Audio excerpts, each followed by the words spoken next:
Hello and welcome to my channel. I'm Tiffany, a retired librarian turned homeschool mom.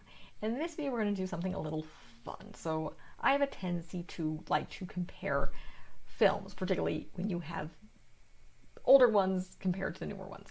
So we're going to be doing a lot of this. A couple of these. So this one we're going to be working at a childhood favorite of mine. I was obsessed with this film for a very, very long time. This is the 1961 The Parent Trap, starring Hayley Mills. I was obsessed with this film and rewatched it, and it's aged. You can see the film when rewatching it as an adult on DVD. You can definitely see that it was made in 1961. So you can see the older effects and the fact that they're on sets rather than on location. And there's a definite style to it that's very different from the 1998 version of The Parent Trap. Both of these are done by Disney. This stars Lindsay Lohan. This is her first film. So back before she was slightly crazy.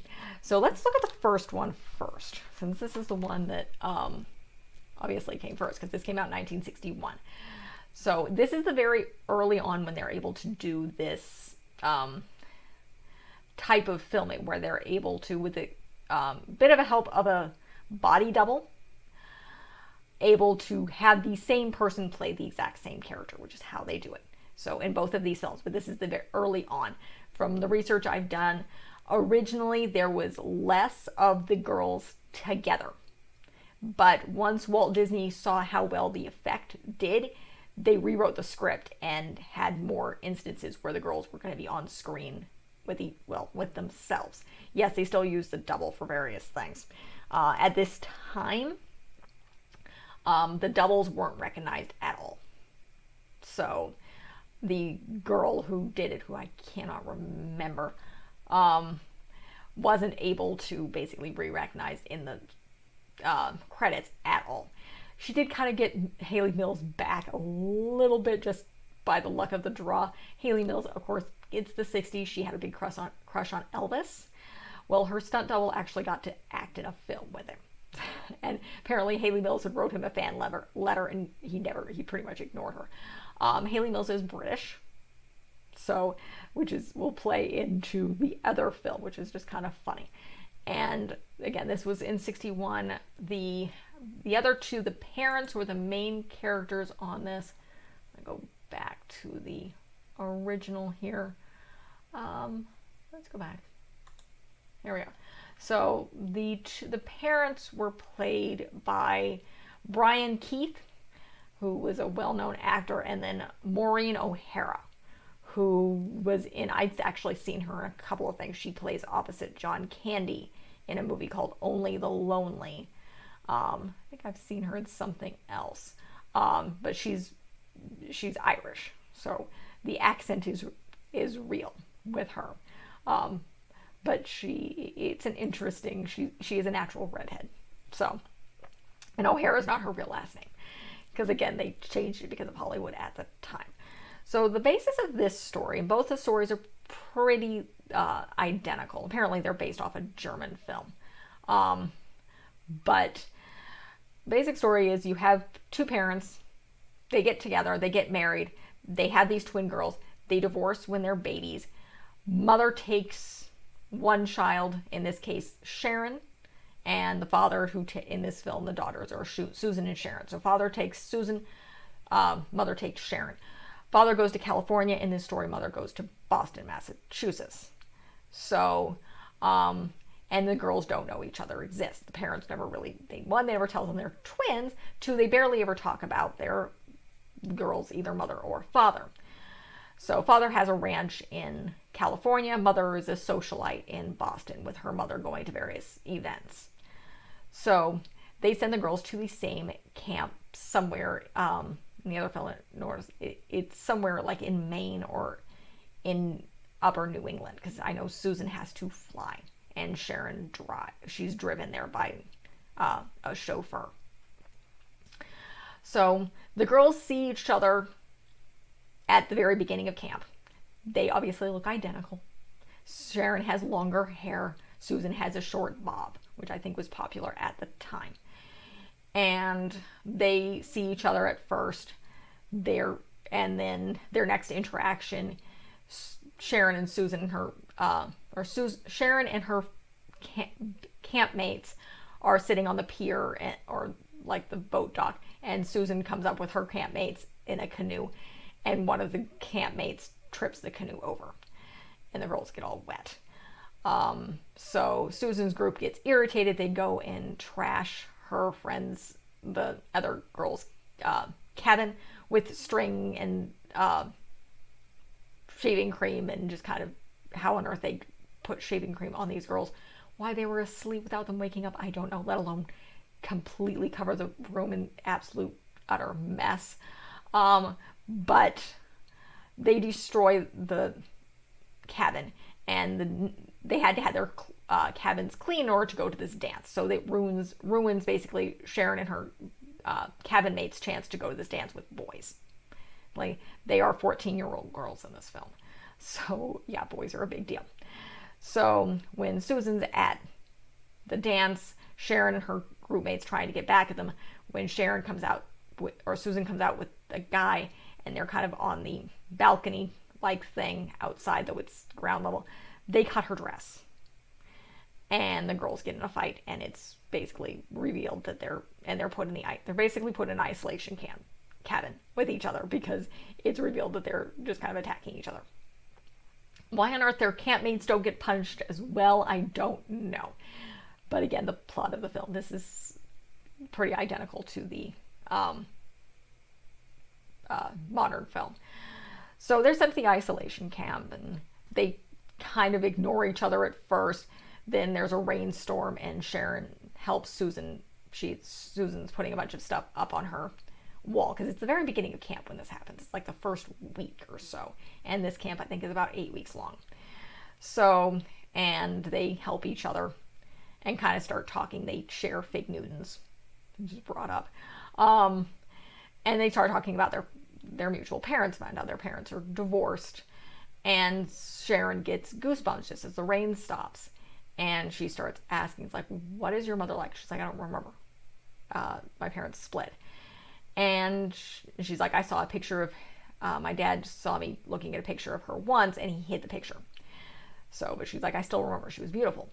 So Sharon goes back, and under her pillow is a picture of her mother. She shares it to Susan. Yeah, they're twins. So they try to, basically they figure out, okay, we're going to switch places. So Susan cuts Sharon's hair. They go through determining how to basically switch places. So knowing each other's homes, looking identical, speaking identical, and how to speak with a Boston accent.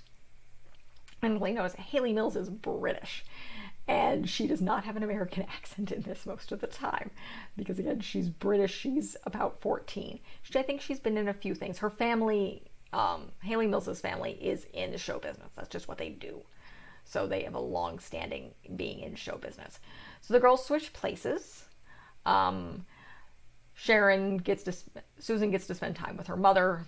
Her mother's a socialite, going to different events. Their grandmother does a variety of things. Her grandfather is home.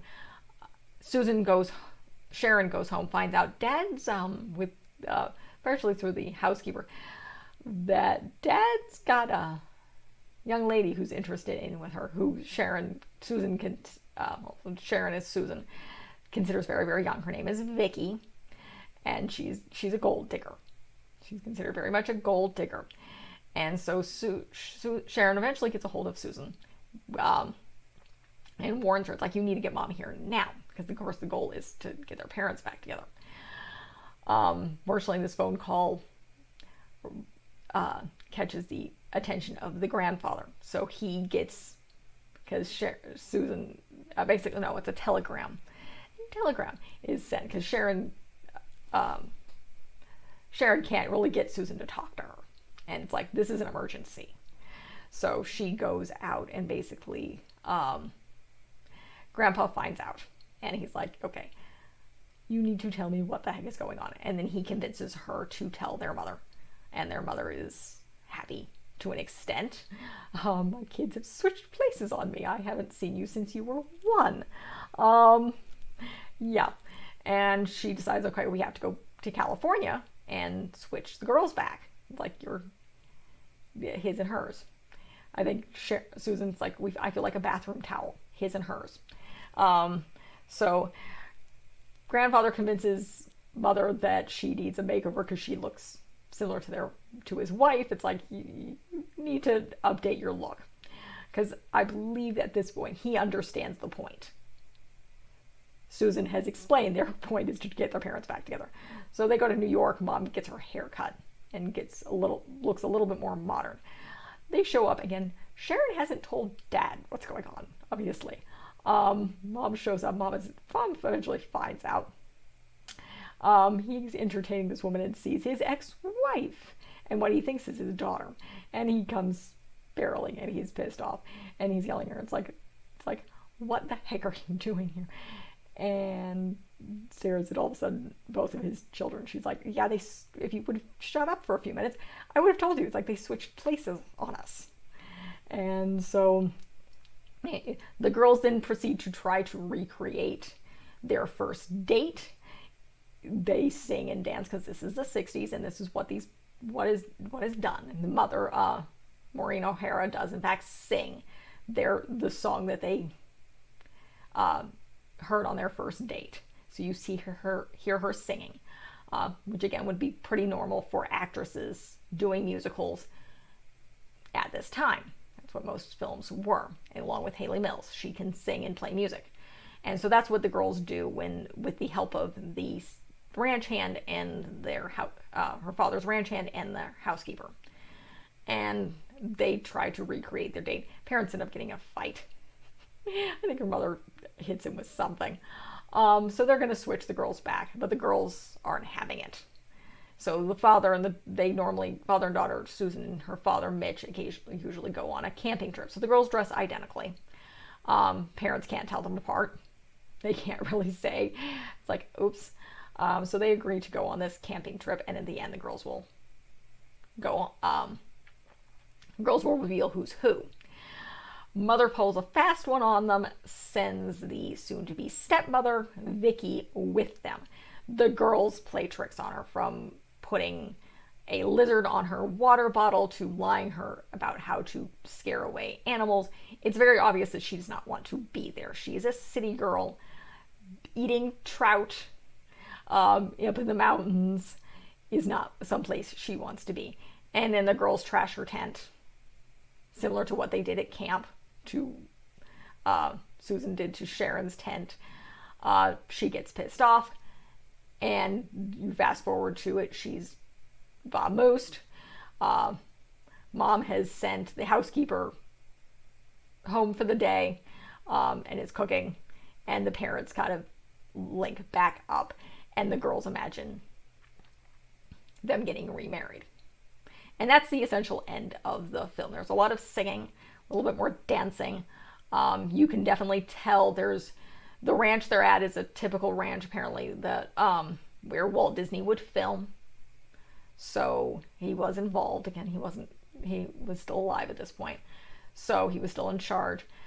And you see the limited amount of scening in Boston. Most of it's a set, and it's very obvious that it's a set. Even Sharon and her father, when he picks his daughter up, not knowing which one is which, is driving up to the ranch, you can definitely see that it's a little bit of a set, as well as him with her on the ranch. Well, the ranch is not a set, but it's a ranch that they use. So, but that's where the rest of the film really takes place, and they do a little bit of the camping scene, and that might be a set. It probably is actually near the ranch if it's not. So that's this film. The second film, personally the remake, is a little bit different. And when I rewatched this, there's a lot more different stories going on here than what you have in the original. So the girls' names are different. You have Hayley and Annie, which is actually named after the directors or the screenwriters' daughters. So the other major difference is the parents met on the QE2, which is the Queen Elizabeth II. It's a cruise liner. Her mother does make a mistake when I read some of the IMDb page. She says it goes from London to New York. In the reality, it goes from its home port to New York. So it was like, I don't think it was Halifax. That's the Titanic. Wrong boat, thankfully. Otherwise, this would be a very, very different story. But still. But yeah, it didn't go actually from London to New York. It was from somewhere else to New York. But Mom was afraid of flying. And Dad wasn't particularly happy on it either. So they met, they got married, and for some reason they divorce. And again, they split the girls off. They're younger in this. In the original, they're 13, about to be 14. In this one, they're 11, about to be 12. So there's no dance and boys thing in this. So they don't meet at the first time at camp. What happens is Hallie is fencing, and Annie decides to challenge her. They're both masks at this point. So, and Annie wins accidentally. Hallie trips into a horse trough. Annie tries to be nice about it, apologize, reach her hand in. Hallie pulls her in and gets her all wet. The next scene is poker. So Annie is wiping the tables with everybody. Hallie comes in. You get this old soundtrack from, if you're familiar with, what on earth is it? It's a Bad Boys film, which I cannot remember. Problem Child. There we go. So you have, if you're familiar with that, it's that his theme song is played when Hallie comes in wearing sunglasses and a jacket and everything. Hallie beats Annie. Apparently the cards that they have is like 1,000,000 to 1 for each person to have that specific set of cards. Hallie beats Annie, and basically the bet is Annie has to jump in the lake naked, which she does. Hallie friends proceed to steal her clothing. So the next day, Annie and friends, and I don't know how this makes sense. Again, this makes no sense. The previous one, the stunts are plausible. This makes no sense. They somehow managed to get the furniture of Hallie and her friends on the roof of their cabin. So they moved nightstands and beds onto the roof of the cabin. These beds seems to be made of at least wood, small light wood frames, but still, they somehow managed to get on the roof. Makes no sense. The next scene is similar to in the original film, where they trash the cabin. Only this time, the camp counselors, the people in charge of the camp, despite the girls' attempts to keep them out of it, they get caught in the crossfire. Obviously, the heads of the camps are pissed, realize these two girls are trouble, and send them off to an isolation camp. In this film, they skip over seeing the girls completely ignore each other. And in the real film, you see Susan talking in the showers with her original campmates and talking about completely ignoring each other. On this one, it skips to it's raining.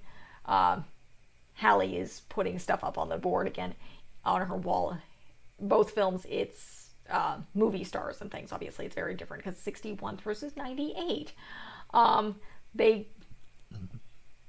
Wind blows everything open, things onto the ground. Similar to the first film, Annie helps close the door.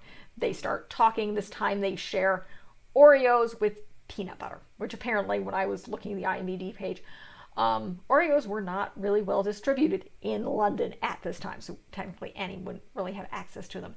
But again, that's their kind of bonding moment. They start talking about parents. They realize they had the same birthday. Their parents are divorced.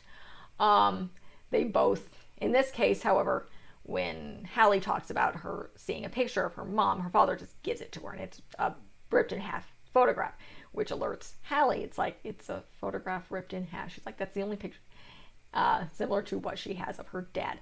So they both find their photographs and they link together, and it's the picture of their parents on this boat when they meet.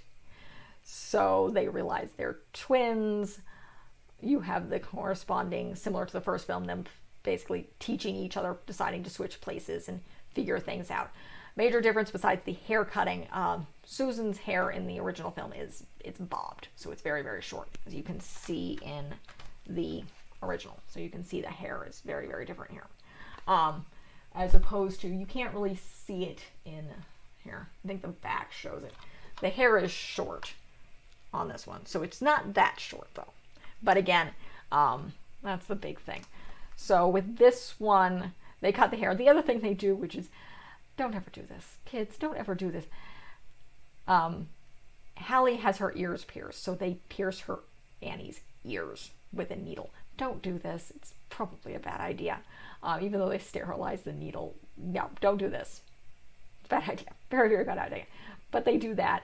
The other big thing that you find in the difference is Annie's relationship with her butler, Martin. She's actually very, very close to him. He's almost similar to a nanny character to her. So they have a weird handshake that Annie has to teach Hallie. And again, they have to teach the speaking only from Boston accent to British English, which has got to be a tad bit harder. And that's, of course, the weird little funny thing, because the original actress, Hayley Mills, was in fact British. So speaking British would have been normal. The other difference is, in the original film, Dad owned a ranch in California. They don't specify where in California. In this, Dad owns a vineyard in Napa Valley, California. So they had a little bit, not to mention the parents' names are different. Mom's name is Elizabeth Parker. It's Elizabeth Parker, I believe. I actually have notes for these things. No, it's Elizabeth James and Nick Parker are the names of the parents. So, and these, yes, you still have the woman who Nick is basically being coerced by, only her name is Meredith. We'll get to that. So, but the butler is a little bit different. So they switch places. Both of them end up on airplanes this time, because they're, I think, specifically in Maine. So, which is again a little different. So, and why on earth Elizabeth James would send her daughter to or Elizabeth Parker would send her daughter to a school in the United States if she was living in London, that's a weird little plot hole. So the California thing makes more sense because you have a lot of camps in New England. So, but still, it's still a little weird. Excuse me. Okay, so the girls have switched places. Similar, Mom's, however, is basically she's a wedding dress designer. So she's a big fashion designer. And you see their relationship there. Grandmother does not exist in this one. You have the butler and the grandfather. And similar to this one, Annie gets back. She has the housekeeper is, or nanny, depending on, is much, much younger. And again, you have a dog here. I don't remember if there was a dog in the original. The dog plays a part in this book, in this film. So, and that's how her nanny, whose name is, let's see if I can write the name down, Chrissy, kind of starts. So the dog won't go anywhere near her, and all of a sudden she speaks French. So Chrissy eventually gets her to, it's like you might, it's almost if you were somebody else. And it's like, yeah, she reveals that, yeah, we switched.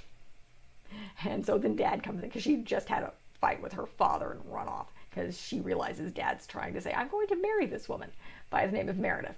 Again, dishwater blonde. So now here comes the big change.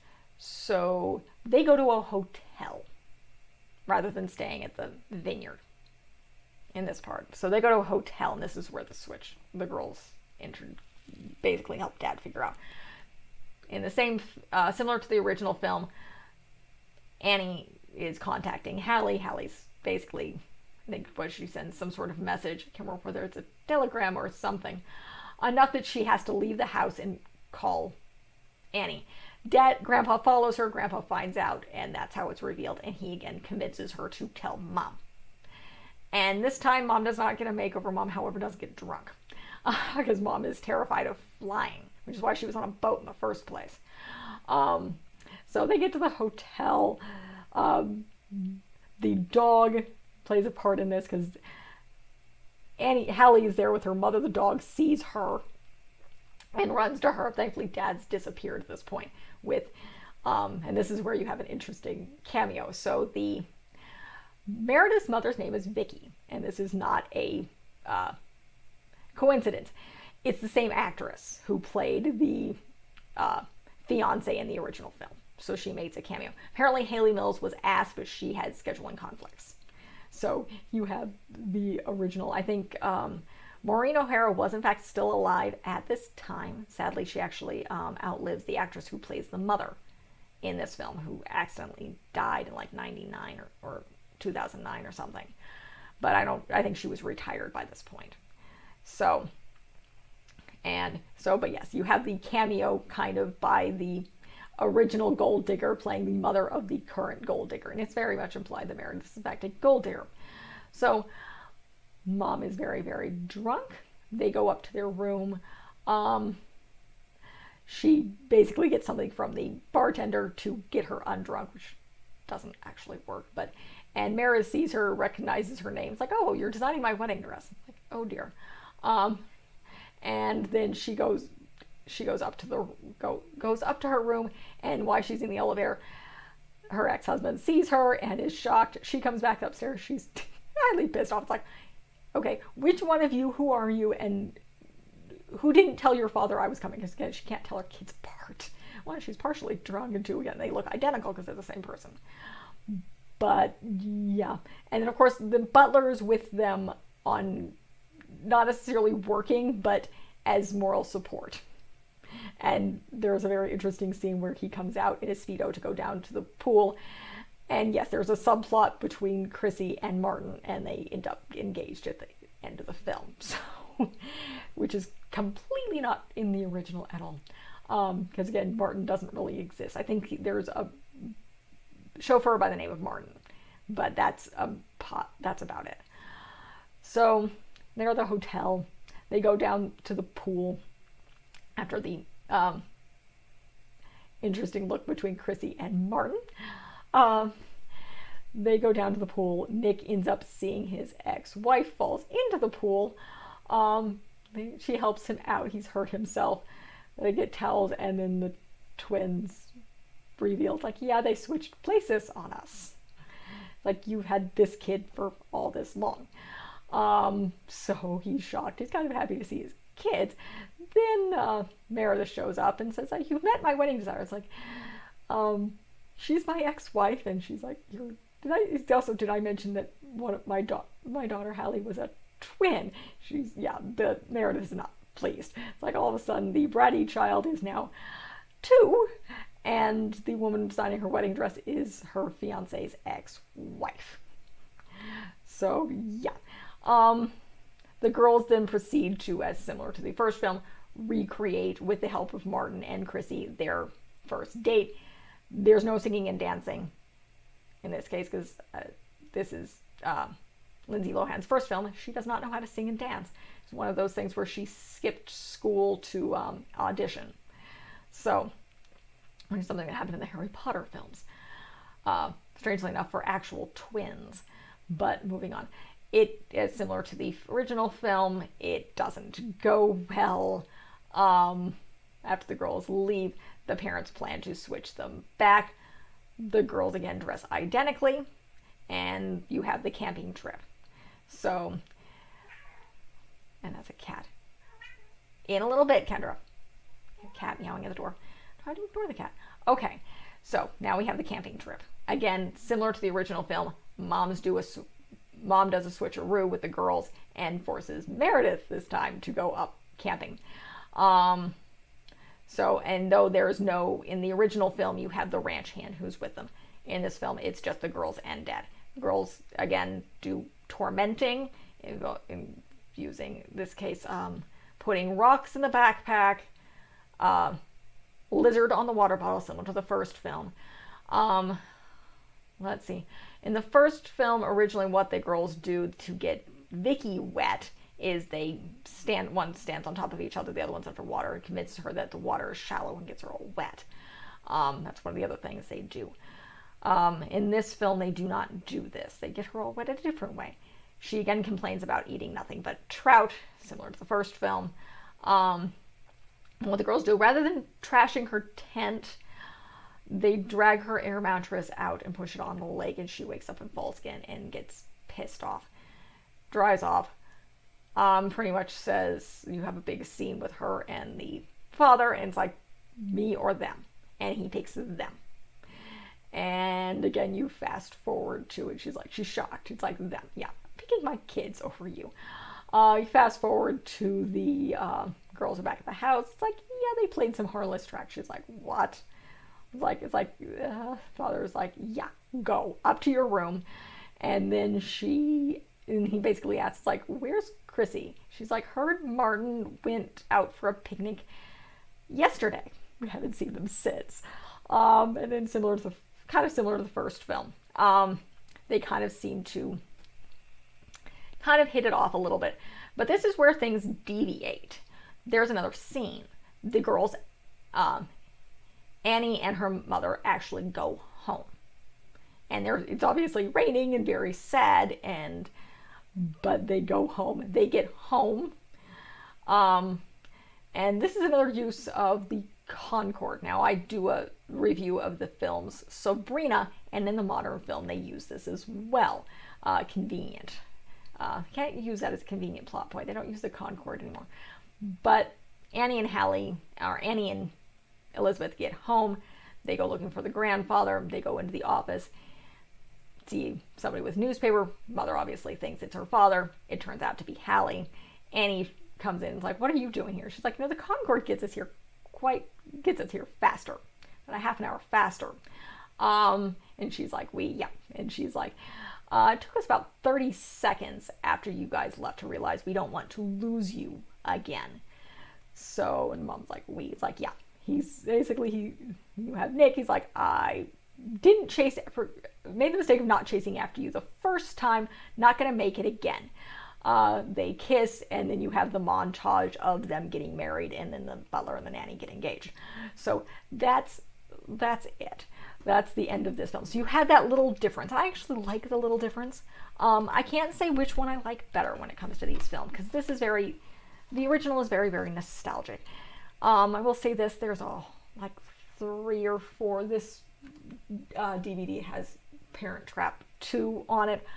Part of the reason is Hayley Mills made some bad decisions after particularly the last Disney film she does, which is That Darn Cat. Yes, I'm covering that later. It has a remake that's just not popular. But, and she marries a much, much older man, in fact, older than the father in this film. And he tries to make her a different star, I think action star or something. They make a bunch of films, they flop, and she essentially divorces him, and she does a bunch of these Parent Trap remakes, possibly in order to make money. And then she does a few other things.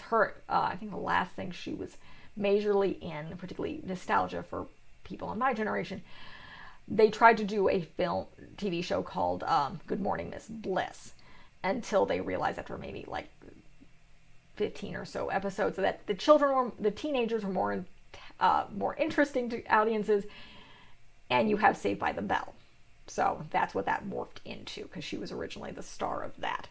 So, but again, that's why there's a bunch of sequels. There's no sequels to this. I don't think there ever would be sequels to that. Most of these were direct-to-TV movies, I believe. They never went on actual screen. So, obviously, strange things happened to Lindsay Lohan. I am doing another one of hers that I don't actually like all that much. I'm going to review Freaky Friday, which also has another great actress in the original who has a much, much better career. That would be, why on earth I'm blanking. I'm very much blanking. But she's a well-known actress. She's directing most of these days. In fact, who the heck am I doing it? It's Jodie Foster. There we go. Occasionally the brain is logged. So Jodie Foster is that. So I'm going to review that as well. So that's going to be posted up here. Don't know which one I like better. This is a toss-up. After rewatching the remake, it's actually very, very good. And it's very, very fun. I like that kind of final scene where they follow them back and it kind of follows through. A little bit nonsensical. Again, the other one has aged. It's a classic film. So it's very original Disney. Older film. I love Hayley Mills. I'm covering, again, That Darn Cat is another film of hers that I'm going to be covering when I'm doing some of these comparisons. So, so that's it for this review. I recommend both of them. And yes, you can find both of them. I don't know about the sequels. They're not bad. I remember the second one. They're not that bad. You don't normally see the girls in the same shot together with these, so Hayley Mills doesn't do that again. Really, at least not that much, because she's not the center character. I think there's 3 of them. Yeah, there's 2 following sequels with her in them as an adult. Maybe I'll review them one of these days. But that's it for this review. Both of these films are really good. Lindsay Lohan was actually had a lot of potential before she went crazy. And Hollywood. So Hayley Mills, also fantastic, but she also came from a Hollywood family, so they knew what they were doing. So both great, fantastic films, very good family films. One of them's a little bit more 1960s musical. The other one's definitely very modern. So that is it for this review. If you like what you see, be sure to check out everything else that I've got. I do a lot of book reviews, children's stuff, some fun stuff like this, some more educational stuff. We'll do a little bit of kids travel stuff, some more, we're a secular homeschooling family, so as time goes on, I will add more educational reviews in that sense as well. So like and subscribe. Thank you.